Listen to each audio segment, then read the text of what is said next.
Mekah bilang apa? Apakah di tengah jalan kalian kehilangan unta? Kata mereka, iya.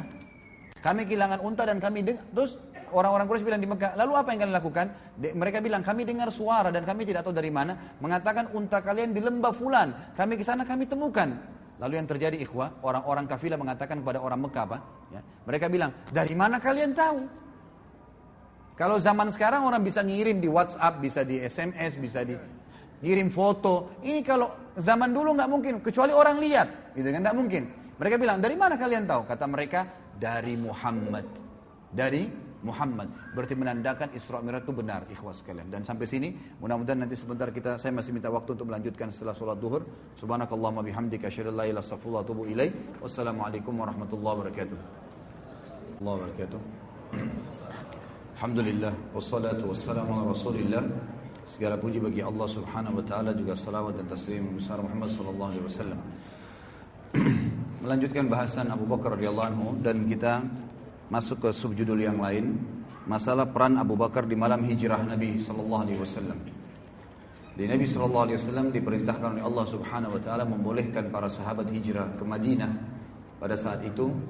Dan hampir setiap kali sahabat hijrah, selalu Abu Bakar radhiyallahu anhu meminta kepada Nabi SAW, mengatakan, ya Rasulullah, izinkan saya. Tapi setiap kali izin, pasti Nabi SAW mengatakan, sabarlah wahai Abu Bakar, mungkin Allah akan siapkan teman untukmu. Maka Abu Bakar pun berkata dalam jiwanya, dalam dirinya, mungkin saya telah diminta oleh Nabi SAW untuk menemani beliau, karena beliau masih di Mekah. Maka hijrahlah sahabat satu demi satu ke Madinah, sampai tibanya malam hijrah Nabi SAW, waktu orang-orang Quraisy niat untuk memerangi atau membunuh Nabi SAW. Setelah mereka kumpul di Darun Nadwa, dan mereka sepakat pada saat itu ingin membunuh Nabi SAW, sebagaimana disebutkan dalam hadis Bukhari. Maka mereka berkumpul, lalu datanglah iblis, syaitan menjelma menjadi manusia, kemudian berkata kepada mereka, pada saat ide-ide dikumpul dan Abu Jahal mengatakan, lebih baik kita berikan atau keluarkan dari setiap suku yang ada di Mekah yang tidak beriman pada Muhammad, anak muda yang paling kuat, kemudian dibayar, lalu kemudian membunuh Muhammad secara bersamaan, agar sukunya Muhammad tidak bisa melawan. Maka syaitan pun berkata, inilah pendapat. Pada saat itu mendukung pendapat Abu Jahal. Lalu kemudian terjadilah upaya mereka untuk membunuh Nabi SAW malam itu, sebagaimana sudah kita tahu kisahnya. Lalu Nabi SAW pada saat itu menyuruh Ali radhiyallahu anhu untuk menggantikan beliau di ranjangnya, dan beliau di awal malam itu keluar, kemudian sambil membaca surah Yasin, a'udzubillahi minasyaitonir rajim, wa ja'alna min baini aydihim saddan wa min khalfihim saddan faghashiynahum fahum la yubsirun. Kami jadikan di hadapan dan di belakang mereka pembatas sehingga mereka tidak bisa melihat. Ya, maka Allah Subhanahu wa taala membuat seluruh musuh-musuh Allah itu tertidur.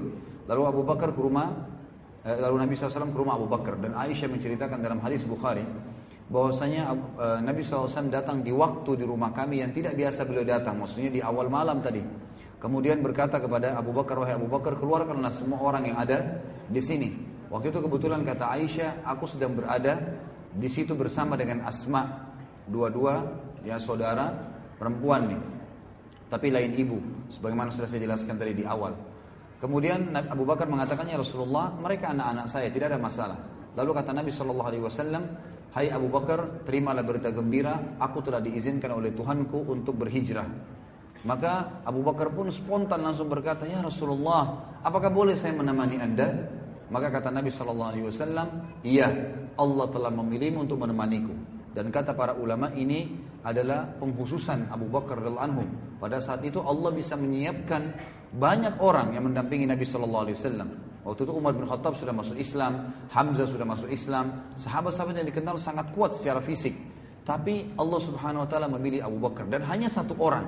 Ya, ada hanya satu orang, dan salah satu rahasianya kata para ulama adalah pada saat orang safar memang harus memilih orang yang paling jujur, paling terpercaya, dan memang paling siap ya untuk berteman bersama-sama. Sebagaimana salah seorang dari tabi'in pernah berkata kepada Umar bin Khattab di zaman khilafahnya beliau, ya, saya suka orang ini, ditunjuk seseorang gitu. Kata Umar, apa kau sudah pernah safar bersama dia? Kata orang tersebut, belum. Kata Umar, kalau begitu kau belum mengenalnya. Kalau begitu kau belum mengenalnya. ternyata tolok ukur sifat asli seseorang itu kelihatan pada saat safar.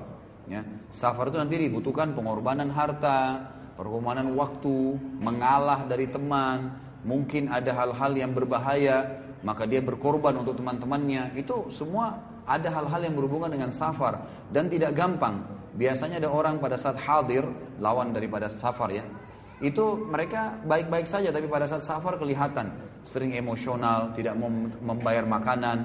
Kadang-kadang ada